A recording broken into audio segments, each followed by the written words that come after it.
187쪽에 등기할 사항이 아닌 물건 다시 보시면 토지가 아니라면 등기할 수 없겠죠. 그리고 건물의 요건을 충족하지 못했다면 등기할 수 없을 겁니다. 맞습니까? 그래서 첫 번째 터널. 앞뒤가 뻥 뚫렸죠. 외기분단성 있습니까? 없죠. 그 다음에 교량. 지붕이 있고 벽이 있습니까? 외기분단성 없겠죠. 토굴. 토굴. 이게 건물이 될 수 있습니까? 토굴. 한번 살아는 보고 싶은데. 네. 토굴. 앞이 뻥 뚫렸으니까 외기분단성 없을 겁니다. 급유 탱크. 이거는 바퀴 달린 걸 얘기해요. 그 바퀴 달렸으니까 정착성 있겠습니까? 없겠죠. 등기할 수 없을 겁니다. 일시 사용을 위한 가설 건축물이라고 되어 있는데 가는 임시가고 설은 설치했다는 뜻이에요. 임시로 설치한 건축물. 이거는 반대로 해석해보면 언제든지 해체해서 다른 곳에 옮겨서 설치할 수 있죠. 정착성이 없다라고 평가합니다. 등기할 수 없고요. 그 다음에 방조제의 부대시설 나와 있는데 방조지는 등기할 수 있죠. 그렇죠. 뭐로? 토지로. 그렇죠. 그러면 방조제는 건물이 될 수는 없겠죠. 그렇죠. 건물로 등기할 수는 없을 겁니다. 그런데 부대시설이 있는데 부대시설은 뭘 얘기하느냐면 여기는 바다입니다. 바다예요. 그런데 여기에 방조제를 설치합니다. 이렇게 방조제를 설치해요. 그리고 훅으로 메꿨겠죠. 이게 방조제예요. 그러면 지목이 제방으로 토지등기부에 기록이 되겠죠. 토지니까. 그런데 여기에 비가 많이 오게 되면 물이 여기 고이겠죠. 그러면 이 고인 물을 퍼내야 될 겁니다. 바다 쪽으로. 맞아요. 퍼내는 장치가 뭘까요? 양수기. 양수기 아닙니까? 그래서 양수기를 통해서 퍼내겠죠. 그래서 이 양수기는 방주의 부대시설로 볼 수가 있을 겁니다. 그런데 문제가 뭐냐면 여기가 100만 평이에요. 너무 큰가? 10만 평. 그러면 양수기로 퍼낸다면 양수기 100만 대가 있어야 돼요. 맞습니까?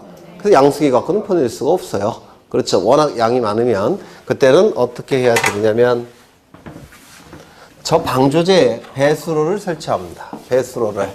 그래서 여기에 배수로를 이렇게 설치해요. 물을 배출하는 구멍을. 그러면 여기 평상시에는 문으로 닫혀 있겠죠? 맞습니까? 문으로 닫혀 있을 테고 이게 비가 많이 와서 고이게 되면 문을 열어야 되겠죠? 들어 올릴 겁니다. 들어 올려서 연 다음에 물을 배출하게 될 겁니다. 이때 요 문을 뭐라고 부르냐면 요거 배수관문. 물을 배출하는 배수. 으뜸이 되는 갓, 문은 도어를 얘기해요. 문. 이걸 배수관문이라고 부를 겁니다. 그러면 이제 이거 들어 올린 다음에 물을 배출하게 될 겁니다. 되셨나요? 그런데 이때 들어 올릴 때 도르래가 필요하죠. 이 도르래를 건양기라고 부릅니다. 건양기. 그래서 이 배수관문, 건양기 또는 양수기 이런 것들은 당연히 등기할 수 있는 건물이 아니겠죠. 네. 그 다음에 농지 계량시설의 공작물, 방수문, 잠관이라고 되어 있는데 바다를 메꿔서 토지를 만드는 경우 있겠습니까? 여기를 메꿨다는 겁니다. 메꿔서 토지를 만들게 돼요. 바닷가니까 이 바닷물이 들이닥칠 수 있죠. 그래서 여기다가 일종의 벽을 설치합니다. 이거 뭐라더라? 공유수면 메리지. 왜 그게 생각이 안 나지? 공유수면 메리지. 공유수면 메리지를 얘기해요. 그러면 바닷물이 들이닥칠 수가 있으니까 여기에 벽을 설치하겠죠. 이걸 방수문이라고 불러요. 방수문. 그러면 문제는 바닷물이 들이닥쳐서 바닷물이 고이는 경우도 있겠죠. 그럼 뽑아내야 되지 않습니까? 땅속에 관을 설치해서 뽑아냅니다. 이걸 뭐라고 부르겠습니까? 네? 잠관. 땅속에 잠겨진 관이라는 뜻이에요. 잠관. 방수문, 잠관. 뭔지 아시겠죠? 이게 건물로 볼 수 있습니까? 없겠죠? 네. 그 다음에 견본주택 모델하우스. 모델하우스에서 여러분 살 수 있습니까? 주거용이 아니죠? 따라서 용도성을 갖추지 못했습니다. 또한 옛날 모델하우스는 나무로 지어졌죠. 지금은 벽돌로 지었겠지만 옛날에 나무로 지어진 모델하우스는 언제든지 해체해서 옮겨서 설치할 수 있죠.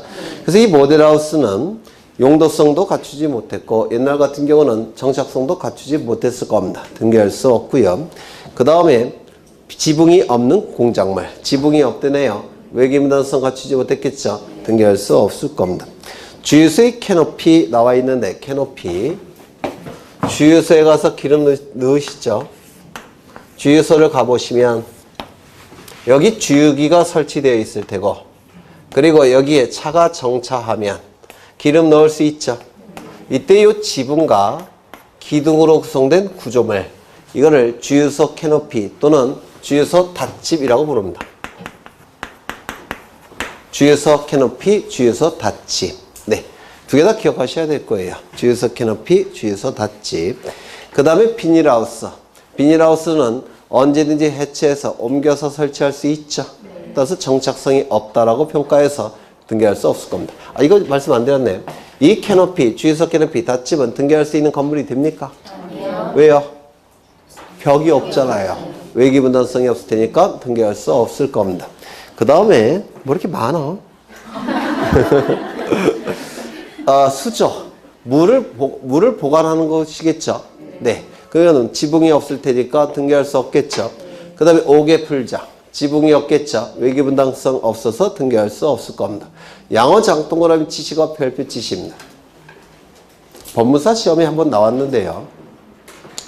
양어장은 지붕이 없겠죠.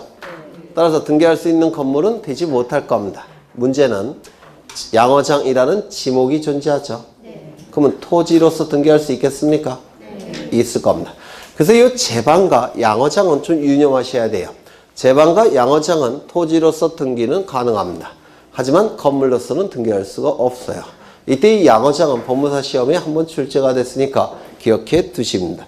그 다음에 이건 8번은 보셨고 9번 공작물 시설로 등록된 해상, 관광, 호텔용 선박 등기할 수 있을까요? 이거는 부동산이 아니죠. 동산이에요. 선박은. 선박을 민법에서 뭐라고 얘기합니까? 준부동산이라고 얘기하죠. 그 말은 부동산에 준한다라는 뜻이에요. 왜? 고가라서. 부동산에 준할 뿐이지 부동산은 아닙니다. 이는 동산이에요. 움직이니까. 그리고 선박등기부가 있죠. 그런데 선박등기부는 부동산 등기부 안에 들어갑니까? 안 들어가죠. 부동산 등기부는 두 가지만 있습니다. 뭐가 있습니까? 건물등기부, 토지등기부. 선박등기부는 부동산 등기부가 아니에요. 동산등기부입니다. 그 다음에 뭐가 있나 또? 구분 건물의 구조상 공용 부분. 그 다음에 그 밑에 지하 상가나 시장 건물의 통로, 복도, 계단, 공중 화장실. 공중 화장실. 이건 전부 다 구조 자체가 공동으로 사용하게끔 만들어진 부분이죠. 따라서 거기 나와 있는 10번과 11번은 구조상 공용 부분이에요. 표제부 있습니까? 없죠. 갖고 있습니까? 없죠. 을고 있습니까? 없죠. 등기 불가능할 겁니다. 건물의 승강기, 발전시설, 보일러시설 이런 것들은 구조 자체가 공동으로 사용하게끔 만들어진 부분이죠. 구조상 공용 부분이에요.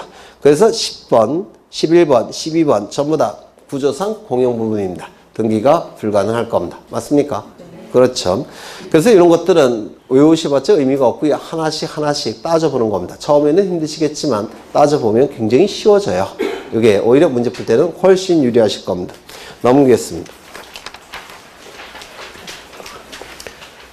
그 다음에 3번을 보시면 집합 건물의 구조상 공용 부분은 등기할 수 있습니까? 없습니까? 없다고 했죠. 표제부도 없고 갑구도 없고 을구도 없다고 했죠.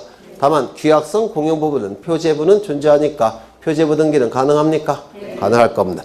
그 다음에 축사의 부동산 등기에 관한 특례법 나와 있는데요. 축사는 재산적 가치가 있습니까? 축사가 뭐냐면 소의 집이에요. 소의 집. 재산적 가치 있습니까? 네. 있다고 봐야 돼요.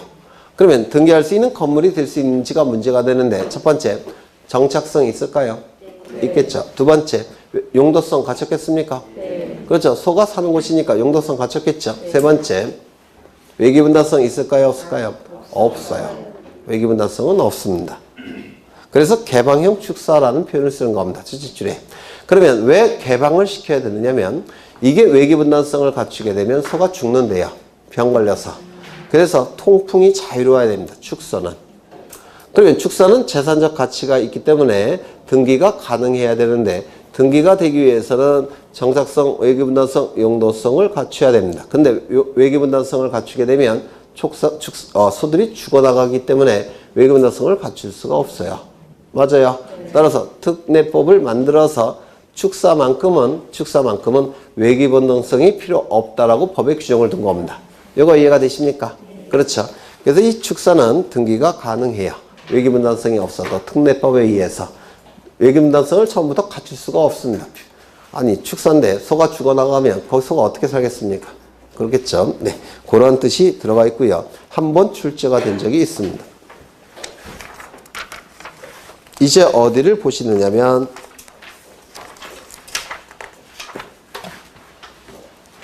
156쪽에 거기 156쪽에 2번에 토지 있죠? 있습니까? 거기 토지에 거기 2번, 3번을 별표 치셔야 돼요. 2번, 3번을. 그리고 그 맨 밑에 여백에다가 그려 넣으시죠.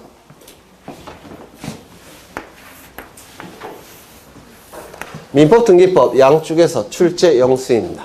민법등기법 양쪽에서 출제 영수입니다. 무조건 출제된다고 생각하셔야 돼요. 표를 그릴 건데요.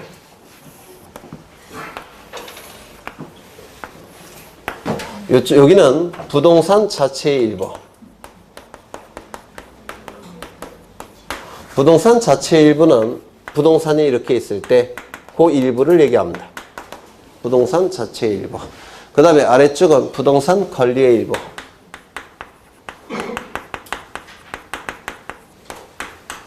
부동산 권리의 일부는 지분을 얘기합니다. 지분은 부동산이 이렇게 있을 때 갑이 2분의 1을 가지고 있고 을이 2분의 1을 가지고 있을 때 이걸 얘기해요. 소유권의 불량적 일부. 민법에서 하셨죠? 한 개 소유권의 불량적 일부가 지분이에요. 공유지분. 그 다음에 이쪽은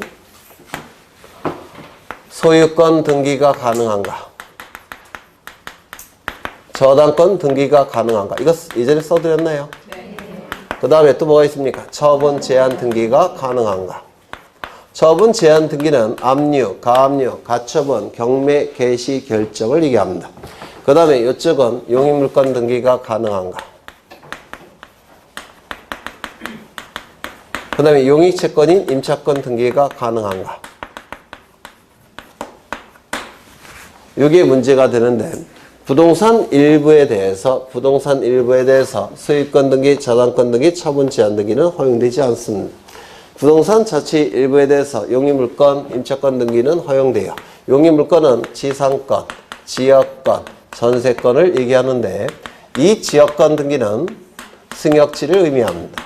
승역지는 부동산 일부도 가능하고 전부도 가능하죠. 맞아요. 유역지는 무조건 부동산 전부이어야 되죠. 승역지를 얘기하는 겁니다. 그러면 여기 이 용익물권 등기와 임차권 등기는 부동산 일부에도 가능한데 그 일부가 어느 부분인지를 표시해야 되겠죠. 공시해야 되겠죠. 따라서 반드시 이 용익물권 등기를 신청할 때는 무엇을 첨부한다고요? 도면을 첨부한다라고 했습니다. 그 다음에 권리 일부에 대해서 소유권 등기, 저당권 등기, 처분 제한 등기는 허용됩니까? 허용될 때고 이건 허용되지 않는다고 했죠. 그러면 이거를 이제 이해를 하셔야 돼요. 이해를. 외우셔봤자 헷갈리니까 이해를 하십니다. 먼저 용어를 설명하겠습니다. 부동산 일부에 대해서는 소유권 등기, 저당권 등기, 처분 제한 등기는 허용되지 않습니다. 왜 허용되지 않는지를 보시면 이 부동산은 갑이 소유합니다. 이 부동산에 대해서 을과 갑은 이 부분에 대해서 일부에 대해서 매매계약 체결할 수 있습니까? 네. 없어요. 누가 그래요? 분명히 미법 선생님은 아니실 테고 누가 그렇습니까? 일부에 대한 매매계약은 체결이 가능합니다. 사적자치 원칙상. 여러분 나중에 민법책 보시면 담보책임 있습니까? 거기에 나와요. 일부 매매, 담보책임. 일부 매매에 대한 담보책임. 그래서 부동산 일부에 대한 매매계약 체결은 가능합니다. 사적자치 원칙상 가능해요. 그렇다면 을이 소유권을 취득하기 위해서는 일부 소유권 이전 등기 해야 되겠죠. 그러면 일부 소유권 이전 등기를 해서 을이 소유권을 취득한다면 이 부분은 누가 소유합니까? 갑이. 이 부분은 을이 소유하겠죠. 그러면 하나의 부동산인데 소유권자가 둘이 존재하죠. 뭐에 반합니까? 일물, 일권, 쥐. 맞아요. 하나의 물건마다 물건은 하나만 있어야 되죠. 이 물건 중에서 대표자는 소유권자니까 하나의 물건마다 하나의 소유권만 있어야 됩니다. 이게 일물, 일권주의예요. 그런데 일부에 대한 소유권 이전 등기가 가능하다면 하나의 물건인데 소유자가 둘이 존재하죠. 일물, 일권주의에 반합니다. 따라서 일부에 대한 소유권 이전 등기는 우리 등기법이 알지 못합니다. 일물, 일권주의에 반하기 때문에 그래요. 이거는 가능해요. 사적자치 원칙상. 하지만 이거는 허용되지 않습니다. 되셨을까요? 그렇다면 이 일부는 소유권 이전 등기가 안 되니까 전부 소유권 이전 등기 해야 되겠죠. 전부 소유권 이전 등기 하기 위해선 어떻게 해야 됩니까? 쪼개야 됩니다. 이렇게 쪼개면 됩니다. 쪼개면 분할을 하게 되면 또는 분필을 하게 되면 이제 전부로 바뀌죠. 이제 등기가 가능할 겁니다. 되셨을까요? 네. 그래서 일부에 대한 소유권 이전 등기는 일물 일권주의 원칙상 허용될 수가 없습니다. 되셨죠? 네. 여기에 이러한 부동산이 있고 소유자가 갑입니다. 이 부동산은 시가가 100억짜리예요. 어차피 제 돈도 아니니까 100억짜리입니다. 그런데 갑은 을로부터 돈을 빌려요. 얼마를 빌렸느냐면 10억 원을 빌립니다. 그냥 안 빌려주겠죠. 담보를 요구할 겁니다. 그래서 갑은 을에게 담보로서 저당권을 설정하는데 문제는 10억을 빌려주고 100억짜리 담보물을 제공하면 담보가 너무 과잉이죠. 맞아요. 따라서 갑은 을에게 요 10억짜리 중에서 10억짜리 부동산에서 아니 100억이죠. 100억 중에서 10억 원에 해당되는 요 일부만 저당권을 설정해 줍니다. 그러면 을은 10억의 채권이 발생을 했을 테고 요 일부에 대해서 저당권 등기라고 저당권을 취득하게 될 겁니다. 되셨을까요? 그런데 이것이 변제되지 않으면 이 저당권 설정 등기할 텐데 이 저당권 실행해야 될 겁니다. 맞아요. 저당권을 실행하는 방법은 법원에 경매를 청구합니다. 법원에 임의 경매라는 걸 청구하게 돼요. 그러면 법원에서는 임의 경매 개시 결정을 할 테고 그리고 경매 절차가 진행이 됩니다. 이 경매 절차가 진행이 되면 이제 여기 경락인이 있겠죠. 요즘 매수인이라는 용어를 더 많이 쓰는데 이 경락인이 경락대금을 납부하게 될 겁니다. 그러면 이 경락대금이 납부되면 이 A는 소유권 취득하겠죠. 이 취득한 소유권을 다른 자에게 처분하기 위해서는 등기를 갖춘 다음에 처분해야 될 겁니다. 맞습니까? 그래서 이 A는 등기를 갖춘 다음에 처분을 해야 될 겁니다. 문제는 저당권이 설정된 부분은 어느 부분입니까? 이 부분이죠. 그러면 경락인이 등기를 갖춰야 되는 부분은 이 부분입니다. 맞아요. 그런데 문제는 이 부분에 대한 등기가 가능합니까? 불가능합니까? 불가능해요. 불가능하기 때문에 이 소유권 이전 등기가 이 부분에 대해서 불가능하기 때문에 저당권 등기도 처음부터 허용되지 않습니다. 다시요. 저당권이 설정이 된 다음에는 경락인 명의로 소유권 이전 등기가 뒤따라야 돼요. 그런데 부동산 일부에 대한 소유권 이전 등기가 허용되지 않기 때문에 부동산 일부에 대한 저당권 등기도 허용할 수가 없습니다. 요거 이해가 되실까요? 네. 되셨죠? 그 다음에 가압류 가처분, 처분 제한 등기. 이 가압류 여기에 저당권 등기가 아니라 가압류 등기가 되어 있다는 겁니다. 그러면 이 피담보 채권이 변제되지 않으면 가압류 채권자는 경매 절차로 넘깁니다. 똑같이. 다만 경매 절차의 이름이 저당권은 임의 경매 절차라고 했죠. 근데 가압류 채권자는 강제 경매 절차로 넘기는 겁니다. 그리고 경매 절차가 진행이 돼요. 그렇다면 이 부분에 대해서 가압류 등기가 되어 있다면 이 경락을 받은 자도 이 부분에 대한 소유권 이전 등기 해야 되죠. 문제는 한 필지 일부에 대한 소유권 이전 등기 허용됩니까? 안 됩니까? 안 되죠. 따라서 가압류 등기, 일부에 대한 가압류 등기 되겠습니까? 안 되겠습니까? 안 됩니다. 가압류 등기 다음에도 경락인 명의로 소유권 이전 등기가 뒤따라 나와요. 그렇다면 일부에 대한 소유권 이전 등기가 허용되지 않듯이 일부에 대한 가압류 등기도 허용할 수가 없습니다. 이거 되셨을까요? 그 다음에 여기에 가압류 등기가 아니라 가처분 등기가 되어 있다는 겁니다. 이 가처분 등기는 가처분 채권자는 어떻게 강제 집행하느냐면 가처분 채권자 스스로의 이름으로 등기를 뺏어오는 겁니다. 따라서 가처분 채권자 이름으로 소유권 이전 등기가 되는 거예요. 이거는 경매 절차로 넘어가는 게 아니라 가처분 채권자가 판결서를 받아가고 강제로 뺏어오는 겁니다. 그러면 일부에 대한 소유권 이전 등기가 안 되니까 일부에 대한 가처분 등기도 되겠습니까? 안 되겠습니까? 안 되더라는 겁니다. 이거 이해가 되시나요? 그렇다면 조금 응용해보죠. 일부에 대한 소유권 이전 등기가 허용되지 않으니까 일부에 대한 소유권 이전에 가등기 허용될까요? 안 될까요? 당연히 안 되는 겁니다. 그래서 소유권 이전 등기가 뒤따라 나오는 등기들은 전부 다 일부에 대한 등기가 불가능해요. 이거 이해가 되실까요?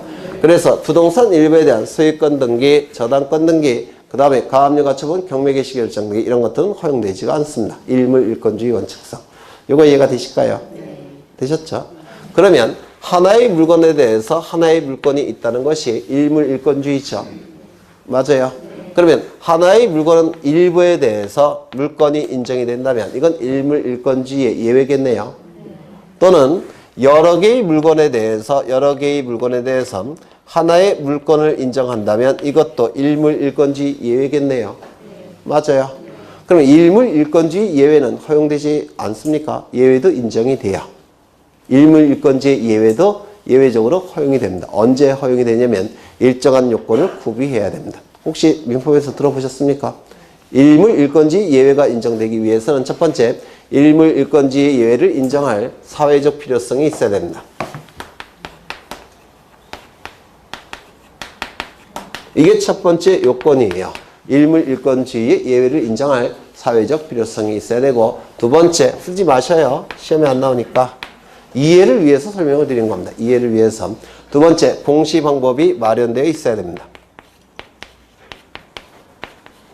이 두 가지 요건이 충족이 된다면 하나의 부동산 일부 또는 여러 개의 물건 전체에 대해서 물건이 인정될 수도 있다는 겁니다. 이 두 가지 요건이 충족이 되면 여기에 해당되는 대표적인 게 뭐가 있냐면 공장, 재단, 저당 등이라고 들어보셨습니까? 들어보셨어요? 그러면 공장, 재단, 저당 등기는 돈을 빌린 다음에 공장과 관련된 모든 걸 저당 잡히는 거죠. 그런데 공장과 관련된 게 뭐가 있냐면 기계 있겠죠. 건물이 있겠죠. 토지 있겠죠.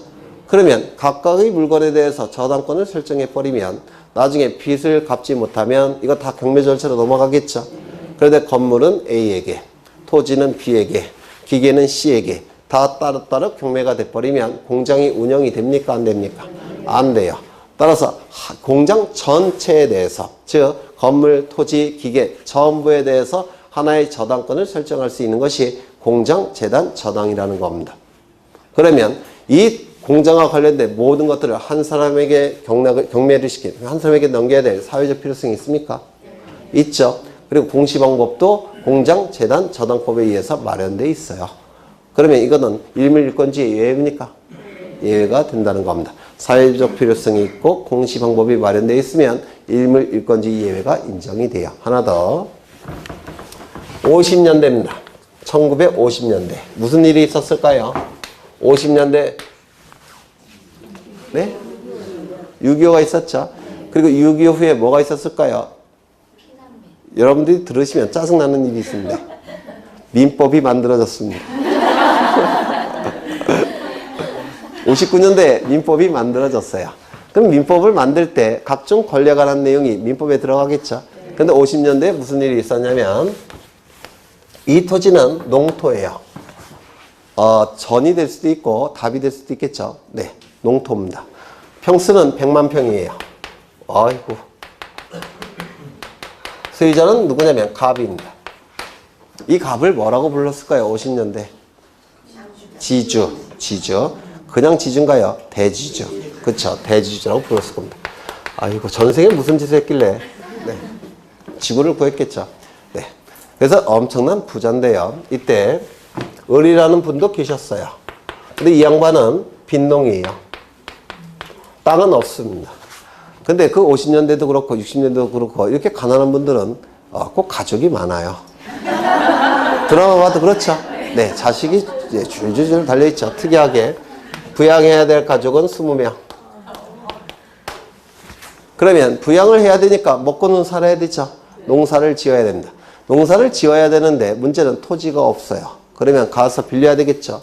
근데 이 넓은 땅을 다 빌릴 수는 없습니다. 돈이 없으니까. 그리고 농사도 못 지을 겁니다. 그러면 요 일부에 대해서도 빌려줄 필요성을 여기 요 부분에 대해서 농사를 지을 수 있는 권리를 인정할 필요성이 있겠습니까? 네. 지상권, 지역권, 전세권을 통해서. 맞아요. 그러면 요 부분에 대해서 용익적 권리는 허용을 해야 될 사회적 필요성이 있다는 겁니다. 그리고 공시방법도 민법등기법에서 마련해 놨어요. 따라서 용익적 권리는 이러한 사회적인 필요성에 의해서 일부에 대해서도 허용을 하겠다는 겁니다. 민법이 만들어질 때. 먹고는 살아야 되지 않습니까? 다 빌릴 수는 없잖아요. 그래서 일부라도 빌려서 농사 지어야 되겠죠. 그래서 용익적 권리만큼은 부동산 일부에 대해서 용익적 권리를 인정할 사회적 필요성이 있다는 겁니다. 그리고 민법과 등기법에서 공시방법도 마련해 놨어요. 그러면 용익적 권리는 부동산 일부에 대해서 허용을 하겠다는 겁니다. 정책적 결단을 통해서. 이거 이해가 되실까요? 그래서 부동산 일부에 대한 용익물권 등기, 그 다음에 임차권 등기는 가능한 겁니다. 되셨을까요? 네. 이건 정책이에요. 그 다음에 권리 일부에 대해서, 즉 지분에 대해서 소유권 등기, 저당권 등기, 처분 제한 등기가 허용되는지가 문제가 되는데 이것 좀 보겠습니다. 이건 부동산인데 소유권을 누가 가지고 있냐면 갑, 을, 병, 정이 가지고 있습니다. 얼만큼 가지고 있냐면 4분의 1, 4분의 1, 4분의 1, 4분의 1 이렇게 가지고 있다는 겁니다. 이걸 뭐라고 부르냐면 공유지분이라고 부를 겁니다. 공유라는 표현은 공동소유라는 뜻이에요. 따라서 소유권에서만 공유라는 용어를 씁니다. 소유권이 아닌 권리는 공유라는 용어를 쓸 수가 없어요. 가등기 권리를 A, B, C가 가지고 있다면 가등기 권리를 공유한다. 맞는 지분입니까? 틀린 지분입니까? 틀린 지분이에요. 그럼 뭐라고 표현해야 됩니까? 민법 공부 열심히 해야 되겠죠. 네, 더 열심히 하셔요. 이걸 준공유한다 라고 얘기합니다. 공유는 소유권에서만 쓰는 용어예요. 그 다음에 소유권 이외의 권리는 앞에 준자를 붙여서 공유에 준한다. 준공유라고 부릅니다. 합의라는 용어도 있죠. 합의요. 합의 있습니까? 그렇죠. 합의도 소유권에서만 쓰는 용어입니다. 그러면 공유와 합의의 차이점 뭡니까? 네? 맞아요. 공동의 목적이 있을 때는 합의요. 공동의 목적이 없으면 공유입니다. 이게 가장 근본적인 차이예요. 공동의 목적이 있으면 합의요. 공동의 목적이 없으면 공유. 그렇죠. 그럼 여기서 갑을 병정이 공동의 목적이 없는 공유 지분을 가지고 있는 상태입니다. 그럼 그 지분의 개념은 뭐냐면 이 부동산이 더 이상 쪼개질 수 없는 가장 작은 점들로 빽빽히 들어서 있을 때 사람으로 치면 원자, 세포로 구성되어 있을 때 이 점들을 확대를 해보면 네 등분 되어 있고 이 점들은 이렇게 골고루 가지고 있다는 겁니다. 이게 지분의 개념입니다. 예전에 한번 설명드렸죠? 네. 서울대학교 양창수 교수의 논문집에 있는 거예요. 갑, 을, 병, 정. 모든 점들은 이렇게 나눠 갖는 겁니다. 확대를 해보면 모든 점들은 이게 공유의 개념입니다. 똑같이 4등분해서 같이 나눠 갖는 겁니다. 이게 공유의 개념이에요. 만약에 3분의 1씩 가지고 있다면 이게 4칸이 아니라 3칸이 되겠죠. 100분의 1씩 가지고 있다면 4칸이 아니라 100칸이 될 겁니다. 맞습니까? 이게 공유의 개념입니다. 그렇다면 갑이 가지고 있는 이 공유지분은 부동산 특정 일부에만 있습니까? 전체에 있습니까? 전체에 있어요. 따라서 공유지분은 물건 전체 효력이 있을 수밖에 없습니다. 그래서 이 개념을 이해하시면 민법의 공유에 관한 내용이 굉장히 거의 대부분 다 해결돼요. 이게 그러면 이때 이 갑은 자신의 지분을 A에게 소유권 이전 등기할 수 있을까요? 없을까요? 있죠. 왜냐하면 요 갑이 위치한 부분이 뭐로 바뀌면 돼요? A로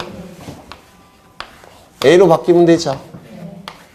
따라서 이 공유지분은 자유로운 양도가 허용이 됩니다. 이를 공유지분의 처분의 자유라고 불러요. 그러면 이 공유지분에 대해서 을이 B에게 저당권 설정할 수 있을까요? 있겠죠. 저당권 다음에 무슨 등기가 뒤따라 나옵니까? 소유권 이전 등기. 맞아요. 그러면 지분에 대해서 소유권 이전 등기가 허용되는 것처럼 지분에 대한 저당권 등기도 허용이 되는 겁니다. 그러면 이 지분에 대해서 가압류 가처분 등기 허용이 될까요? 되겠죠.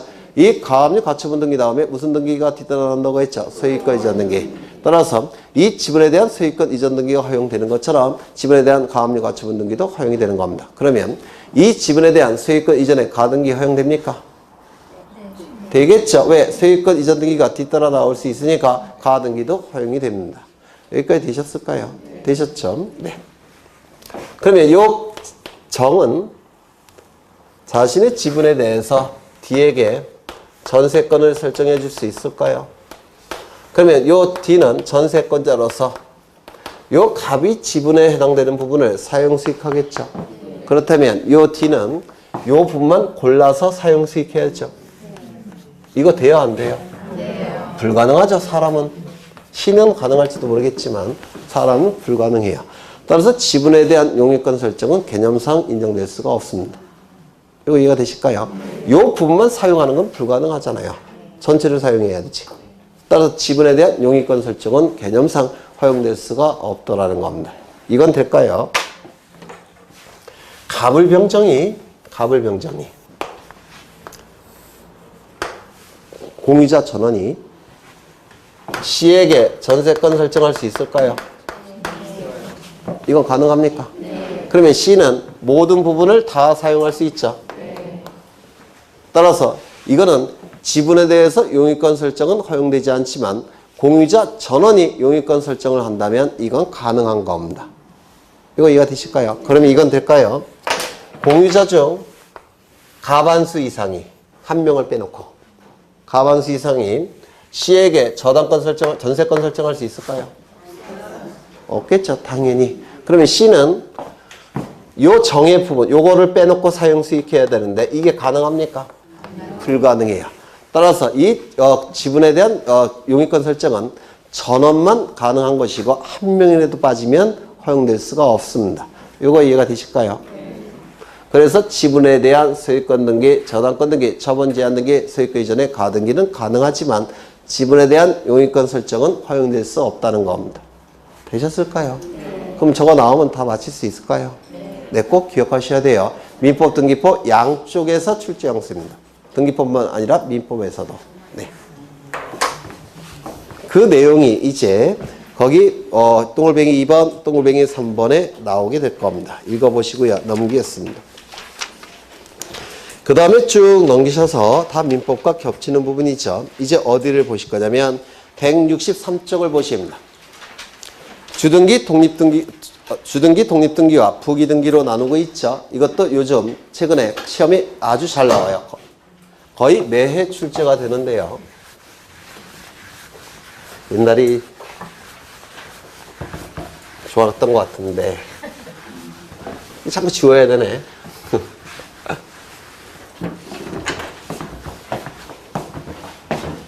등기를 형식에 따라서 둘로 구분을 합니다. 등기를 형식에 따라서 둘로 구분할 텐데 어떻게 구분하냐면 독립등기라는 게 있는데 독립등기라는 개념은 명칭은 어떻게 붙었냐면 숫자 하나가 독립적으로 구성된 등기라고 해서 독립등기라는 이름이 붙은 겁니다. 숫자 하나가 독립적으로 구성된 등기, 독립등기. 그래서 이 독립등기는 숫자 하나로 구성된 등기예요. 이를 독립등기라고 부릅니다. 그 다음에 이 독립등기에 붙여서 기록하는 등기가 있죠. 부기등기라고 부릅니다. 붙자는 붙일 붙자고 기는 기록한다라는 뜻이에요. 독립등기에 붙여서 기록하는 등기. 이 부기등기와 대꾸관계를 이루기 위해서 이 독립등기 대신에 주등기라는 용어도 쓰게 돼요. 요것과 대꾸관계를 만들기 위해서. 그래서 독립등기와 주등기는 같은 뜻이고요. 그 다음에 주등기, 독립등기에 붙여서 기록하는 등기가 부기등기입니다. 붙자는 붙일 붙자를 써요. 그러면 주등기, 독립등기에 붙여서 기록하는 이유가 있다고 했죠. 이유는 두 가지가 있다라고 했습니다. 첫 번째, 주등기 순위를 유지하고자 할 때. 주등기 순위를 유지하고자 할 때 주등기에 붙여서 기록합니다. 두 번째, 주등기와의 동일성을 표현하고자 할 때. 주등기와의 동일성을 표현하고자 할 때 주등기에 붙여서 기록합니다. 이 두 가지 이유 때문에 주등기에 붙여서 기록하는 등기, 이를 부기등기라고 불러요. 주등기에 붙여서 기록한다는 얘기는 여기에 독립등기에 붙여서 기록한다는 뜻입니다. 이를 부기등기라고 불러요. 요걸 좀 기억해 두시면 좋을 것 같아요. 주등기 순위를 유지하고 싶을 때 주등기에 붙여서 기록하고 주등기와의 동일한 등기라는 것을 표현하고 싶을 때 주등기에 붙여서 기록하겠다는 겁니다. 이를 부기등기라고 불러요. 그렇다면 여기에 이러한 부동산이 존재합니다. 소유자는 갑이에요. 갑이 을로부터 돈을 빌립니다. 얼마를 빌렸느냐면 10억 원을 빌립니다. 그냥 빌려주진 않겠죠. 담보를 요구할 겁니다. 그래서 갑은 을에게 담보로서 저당권을 설정해 줍니다. 그러면 을은 두 가지 권리를 취득하겠죠. 첫 번째, 10억 원을 빌려줬으니까 10억의 피담보 채권이 발생할 겁니다. 두 번째, 저당권 설정 등기까지 하게 되면 저당권도 취득하게 될 겁니다. 그러면 등기부에는 이렇게 등기가 되겠죠. 등기부에는 이렇게 등기가 될 겁니다. 1번 저당권 설정 을 10억 이렇게 등기부에 등기가 될 겁니다. 이 상태에서 갑은 이명복이라는 분으로부터 이명박이라고 예전엔 썼는데 좀 부담스럽더라고요. 동영상이 워낙 지금 난무하니까 부담스러워서 좀 바꿨습니다. 이명복으로부터 5억 원을 빌립니다. 그냥 빌려주지 않겠죠. 담보를 요구할 겁니다. 그래서 저당권을 설정해 줄 겁니다. 그러면 이 이명복 씨는 5억의 채권이 발생을 했을 테고 이를 담보하기 위한 저당권 설정 등기를 할 테고 저당권을 취득할 겁니다. 이건 첫 번째 이루어졌고 두 번째 이루어졌겠죠. 그래서 등기부에는 이렇게 기록이 될 거예요. 2번 저당권 설정 이명복 그 다음에 채권액은 5억이 기록이 될 겁니다. 이때 을은 돈이 필요해요. 갑자기 돈이 필요한데 아직 이 채권의 변제기는 1년이나 남은 상태입니다. 돈은 필요한데 변제기는 1년 남았어요. 그러면 돈을 만드는 방법 중에 하나는 이 채권을 팔면 돼요. 다른 자에게. 한 9억이나 9억 5천 정도면 살 사람이 있겠죠. 그래서 이 채권을 팔면 됩니다. 이걸 뭐라고 부르냐면 채권양도라고 불러요. 그러면 채권이 양도가 됐으니까 10억의 채권은 누가 갖겠습니까? 병이 갖겠죠. 10억의 채권을 취득하게 될 겁니다. 이때 이 저당권도 이 채권에 수반돼서 따라가죠. 이를 저당권에 뭐라고 부릅니까? 수반성이라고 부르죠. 피담보 채권이 다른 자에게 넘어갈 때 저당권도 피담보 채권에 수반돼서 따라가는 성질이 있는데 이를 담보물권의 통유성 중에서 수반성이라고 부릅니다. 통유성 들어보셨죠? 저도 예전에 몇 번 얘기한 것 같은데 담보물권에 공통적으로 있는 성질, 통유성 뭐가 있습니까? 수반성, 부종성, 또요 물상대위성, 또 불가분성, 또 보통 여기까지는 다 알고 계셔요. 타물권성.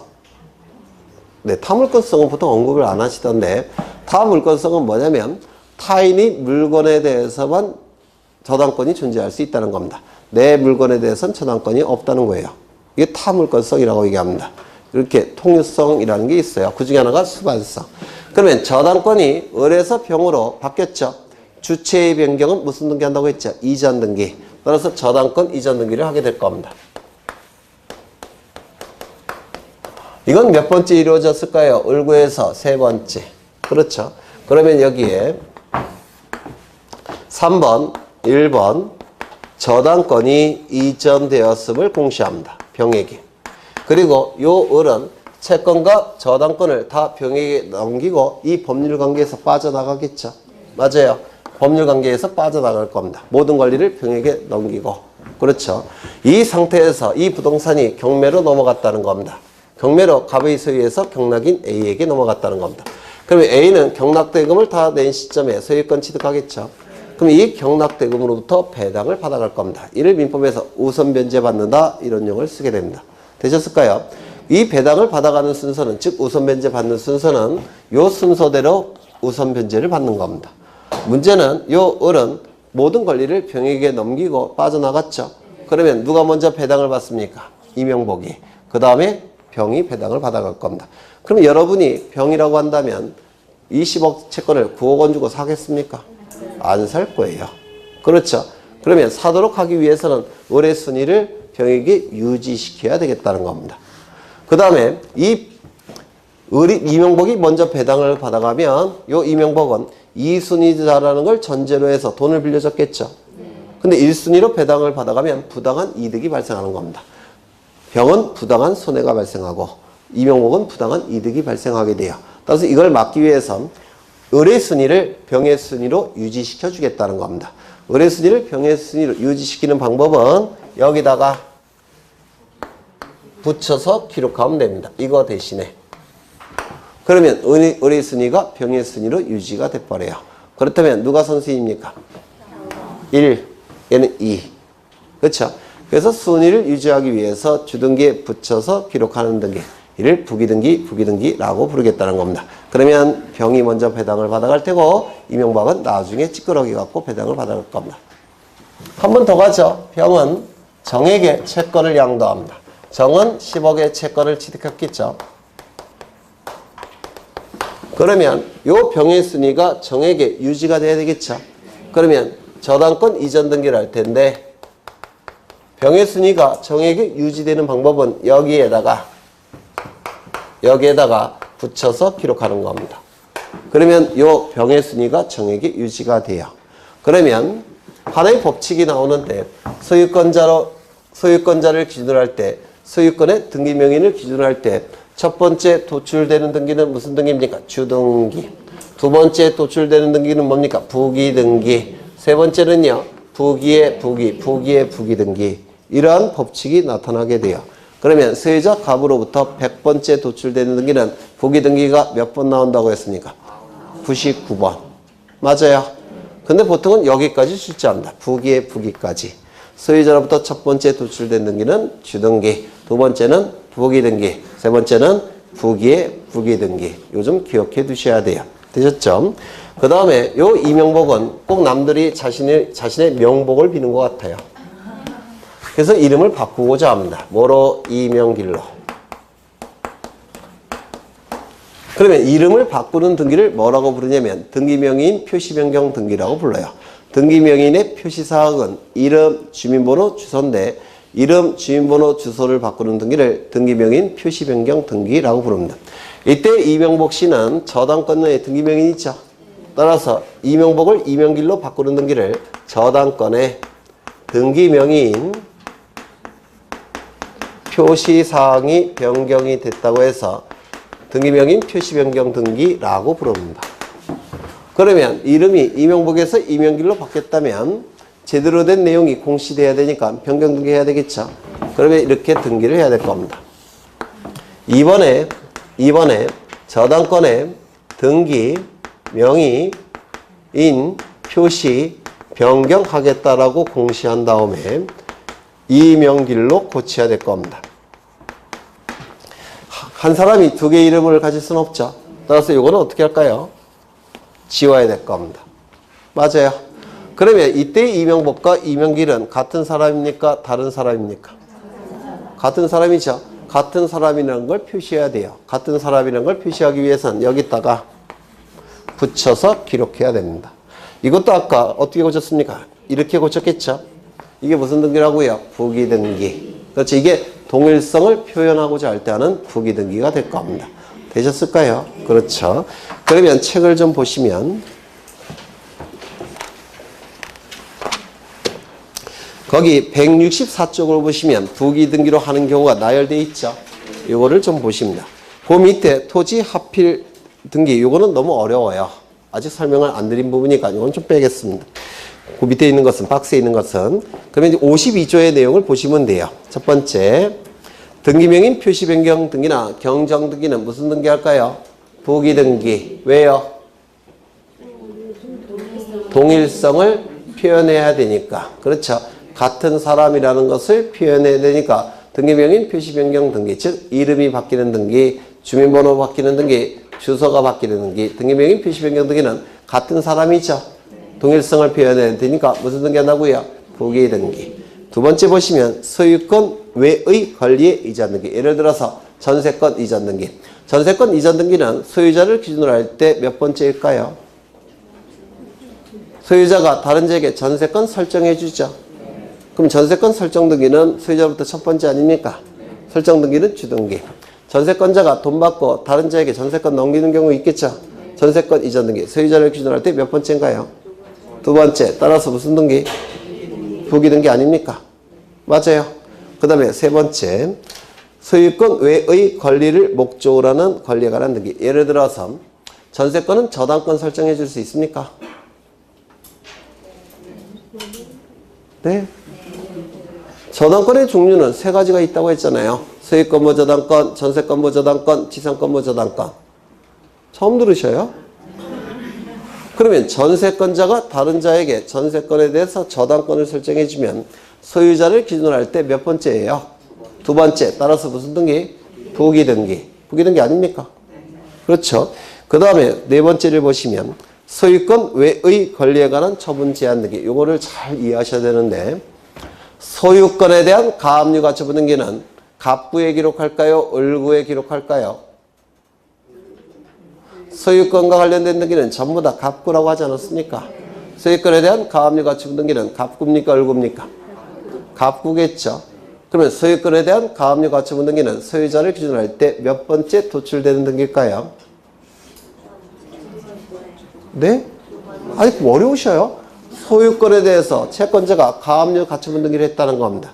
그럼 소유권에서 첫 번째 빠져나오는 등기 아닙니까? 따라서 주등기예요, 부기등기예요? 네?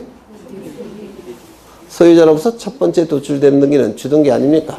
소유자로부터 첫 번째 도출되는 등기 주등기, 두 번째는 부기등기, 세 번째는 부기. 그러면 소유권에 대한 가압류 가처분 등기는 소유권자로부터 첫 번째 나오는 거 아니에요? 맞죠? 주등기예요, 부기등기예요? 주등기 아닙니까? 그러면 소유권자가 다른 자에게 임차권을 설정해 줬습니다. 그럼 임차권 등기하겠죠? 임차권 등기는 주등기입니까? 부기등기입니까? 주등기겠죠? 그러면 임차인의 채권자가 임차권에 대해서 가압류 가처분 등기했습니다. 그러면 임차권에 대한 가압류 가처분 등기는 소유권자를 기준으로 할 때 몇 번째예요? 두 번째. 무슨 등기일까요? 부기등기. 그러면 임차권에 대한 가압류 가처분 등기니까 소유권에 관한 등기 아니죠? 갑구겠습니까? 을구겠습니까? 을구. 정리하죠. 소유권에 대한 가압류 가처분 등기는 소유권에 관한 등기니까 갑구. 소유권에 대한 등기니까 소유권자로부터 첫 번째 도출됐겠죠. 주등기.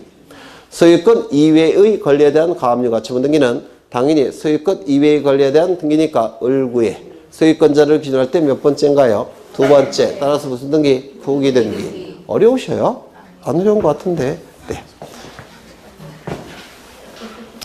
그 다음에 권리 변경이나 경정 등기. 이거 별표 치시고요. 이거는 대단히 중요합니다. 이건 설명을 따로 드려야 돼요. 그 다음에 판매 특약 등기, 권리 소멸 약정 등기, 그 다음에 공유물 분할 금지 약정 등기. 이 세 가지 앞에서 묶습니다. 6번, 7번, 8번을 앞에서 묶으셔요. 묶었습니까? 네. 약정 등기는 언제나 무슨 등기 한다고 했을까요? 기억나셔요? 등기 후에 기록해도 그만, 기록하지 않아도 그만인 것을 임의적 기록사항이라고 했는데 기억나십니까? 임의적 기록사항에 공통점이 있다고 그랬죠. 첫 번째, 약정이라는 문구가 있다든지 특약이라는 문구가 있다든지 계약이라는 문구가 있다든지 합의라는 문구가 있다면 이는 임의적 기록사항이라고 했죠. 기억나셔요? 등기부에 기록하지 않아도 상관이 없는데 기록하기로 합의했다면, 기록하기로 약정했다면, 기록하기로 특약을 맺었다면 등기부에 기록해야 되겠죠. 맞아요. 그래서 약정, 특약, 합의, 계약이라는 문구가 있다면 다 임의적 기록사항입니다. 그런데 당사자가 합의했다고 해서 무조건 등기부에 다 기록할 수 있다고 한다면 너무 많은 내용이 등기부에 기록될 여지가 있습니다. 공시 기능에 혼란이 발생해요. 따라서 이러한 약정사항이 등기부에 기록되기 위해서는 반드시 등기법에 근거 규정이 있어야 된다고 했습니다. 기억나셔요? 근거 규정이 있을 때는 등기를 하게 되는데 이때는 동일성을 표현해야 되니까 기존의 등기와 동일성을 표현해야 되니까 언제나 무슨 등기 한다고 했습니까? 부기 등기를 한다라고 했어요. 두 번째, 기간의 의미가 있는 것은 전부 다 임의적 기록상이라고 했죠. 존속기간, 시기, 종기, 변제기 이런 기간의 의미가 있는 건 전부 다 임의적 기록상이라고 했습니다. 세 번째, 돈의 의미가 있는 것도 원칙적으로 임의적 기록상이라고 했죠. 위약금, 손해배상금, 치료, 보증금 이런 건 전부 다 임의적 기록상이에요. 그런데 예외적으로 돈의 의미가 있지만 필요적 기록상 세 가지를 암기를 해달라고 부탁을 드렸죠. 첫 번째 뭡니까? 전세권 등기에 있어서 전세금. 두 번째 임차권 등기에 있어서 차임. 세 번째 환매 등기에 있어서 환매대금. 기억나셔요? 네. 이거 한 13번 정도 한 것 같은데.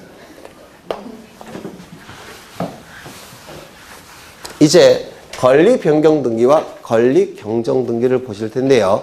이거 대단히 중요합니다. 그리고 난이도가 있는 문제로 출제가 되는 겁니다.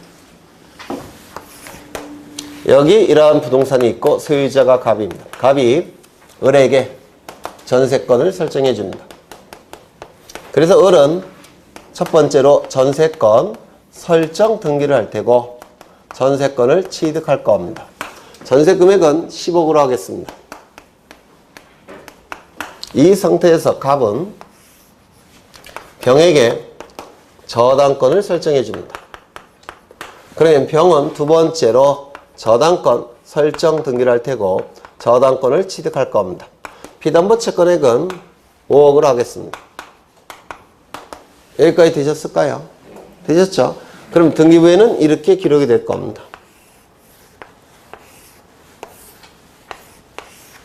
1번 전세권 설정 을 10억 2번 저당권 설정 병 5억 이렇게 등기부에 기록이 될 겁니다. 되셨나요? 그런데 이 설정 계약에서 정한 존속기간이 종료가 됐다는 겁니다. 존속기간이 종료가 됐으면 전세권 소멸되겠죠? 그런데 을은 계속 저기서 살고 싶어요. 전세권자로. 그랬더니 갑이 을에게 하는 말이 전세금 5억을 올려주면 연장하겠다. 이렇게 얘기를 합니다. 전세금 5억을 올려주면. 그러면 5억이 추가되는 거죠. 맞아요. 그러면 전세권의 내용이 바뀌었으니까 이제 무슨 등기해야 되겠습니까? 전세권 변경 등기를 하게 될 겁니다. 여기까지 되셨을까요? 전세권의 내용인 전세금이 10억에서 15억으로 바뀌는 거 아닙니까? 그래서 전세권 변경 등기 해야 되겠죠. 그렇다면 요 추가되는 금액이 기존의 10억과 같은 순위가 유지가 된다면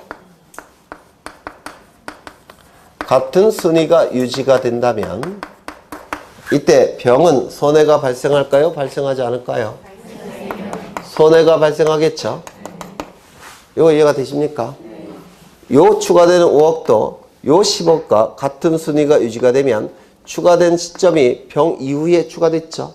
원래 후순위여야 되죠. 근데 같은 순위가 유지가 돼버리면 이 병보다 선순위가 돼버리죠.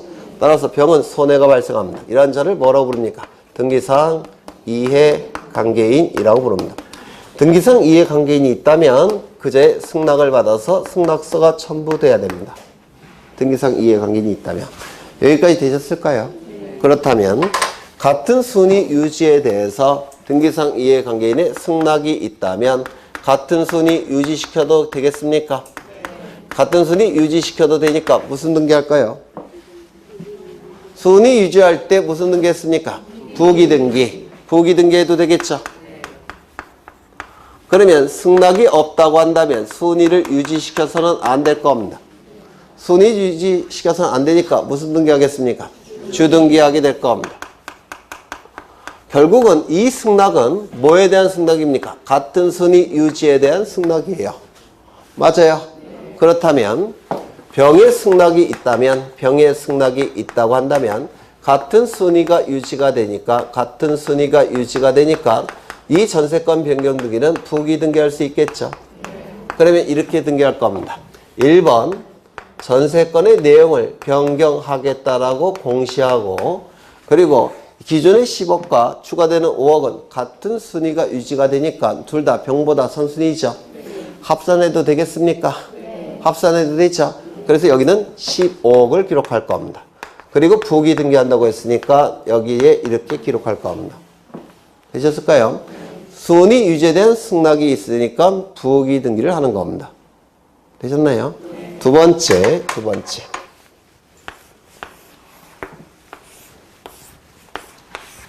1번 전세권 설정 을 10억 등기가 되어 있을 테고 2번 저당권 설정 병 5억 이렇게 되어 있을 겁니다.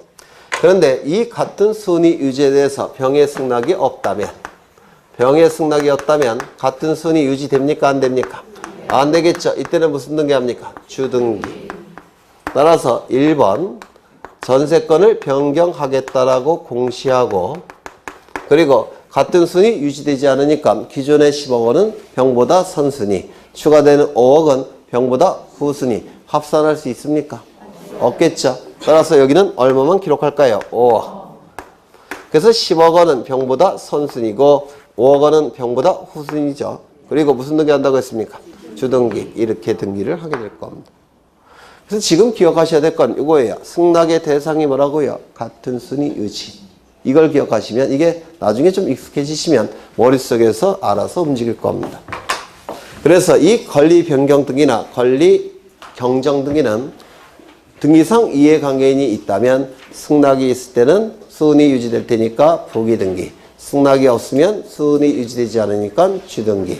소지가 유지가 된다면 기존의 금액과 추가되는 금액이 전부 다 등기상 이해관계인보다 선순위니까 합산합니다. 합산하니까 얼마예요? 15억. 그러면 이 10억 원을 내버려 두면 총 금액이 얼마가 돼버립니까?